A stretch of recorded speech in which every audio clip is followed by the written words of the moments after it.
Something huge is changing in the world of modern warfare. And you know what? It all boils down to a single number. 2. Yeah, just 2. Think about that for a second. What can you do in 2 seconds? You can blink, you can take a breath, it's nothing, right? Well, out at sea, it's become something else entirely. That's it. 2 seconds. That is the entire window a warship's crew now has to see a threat, react to it, and survive. And this isn't some sci-fi movie concept. This is the new reality happening right now. To really get this, let's picture the scene. We're in the gray waters off the coast of Toulon, France, with a French frigate on patrol. Suddenly, a tiny object, seriously no bigger than a seagull, pops up on the horizon. There's no big, dramatic missile launch, just the soft mechanical whine and a quick burst of fire. And then, 2 seconds later, the target is just gone. A puff of smoke and fragments disappearing into the water. But here's the thing that really tells you what's going on. The reaction on board. Nobody cheers. Nobody even really claps each other on the back. For these sailors, this incredible feat of speed and precision is just becoming another day at the office. And that tells you everything you need to know about how common and how relentless this new kind of threat has become. Okay, so why are we so obsessed with one tiny drone? Well, it's because this crazy 2-second takedown is the only real answer to a massive strategic headache, which you could call the billion-euro problem. And this, right here, lays out the dilemma perfectly. On one side, you've got a threat that might cost 1,000 euros. It can spot a ship for bigger weapons, blind its sensors, or even carry a small explosive itself. And on the other side, a 1 billion euro frigate. I mean, when the bullet costs a tiny fraction of the target, you've got yourself a tactical nightmare. Look, it's not like the old threats. The big bombers and the super-fast missiles have just disappeared. They're still out there. But a whole new layer of danger has just been added on top. It's smaller, there's a lot more of it, and like those sailors off Toulon know all too well, it is absolutely relentless. We're literally talking about quadcopters you could buy online, strap a camera or a small charge to, and turn into a weapon. And this quote right here just nails it. This isn't about the French Navy getting some cool new gadget. It's a response to a threat so serious that it's forcing them and every other navy to completely rethink the basic rules of how you defend a ship. But let's bring this back down to the human level for a second. What does it actually feel like for the sailor sitting in that chair? What is life like inside that razor-thin 2-second window? Okay, so the whole process is this incredible blur of tech and human judgment. First, the radar gets a ping. Instantly, tracking software locks on and calculates exactly where to shoot.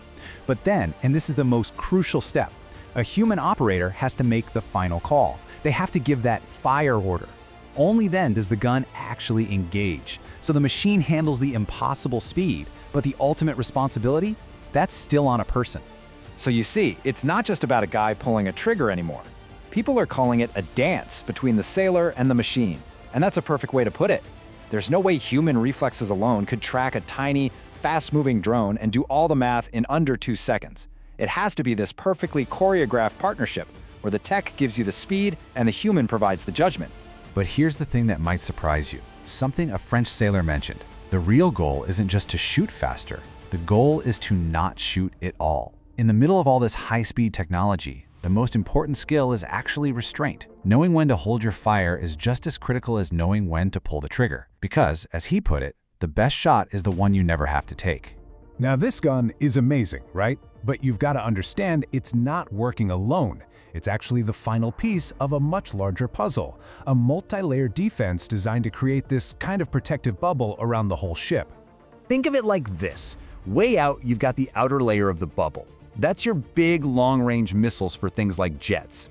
Then, as you get closer, you've got a middle layer of electronic jammers that try to mess with the drone's controls. But what if a threat slips through both of those? What if it leaks through?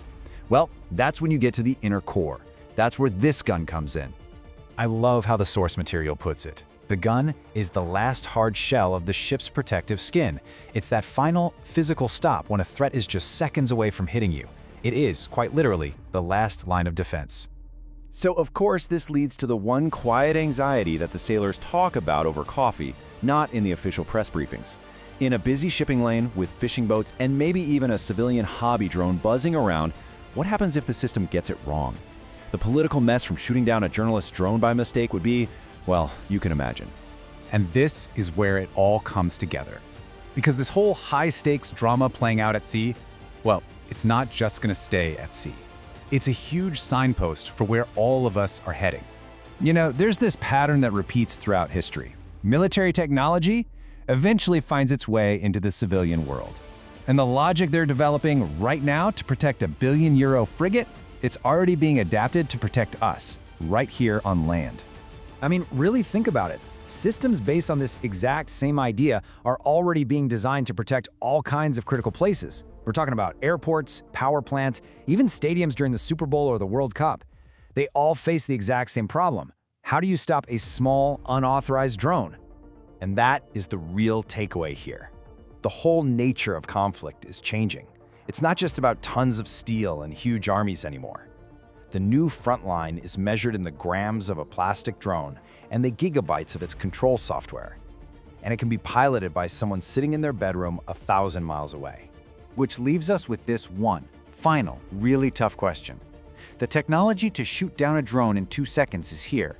But as that technology moves from the middle of the ocean into our cities, the real challenge isn't technical anymore, it's ethical. When anyone can pilot a threat from their bedroom, who gets to decide what gets shot down?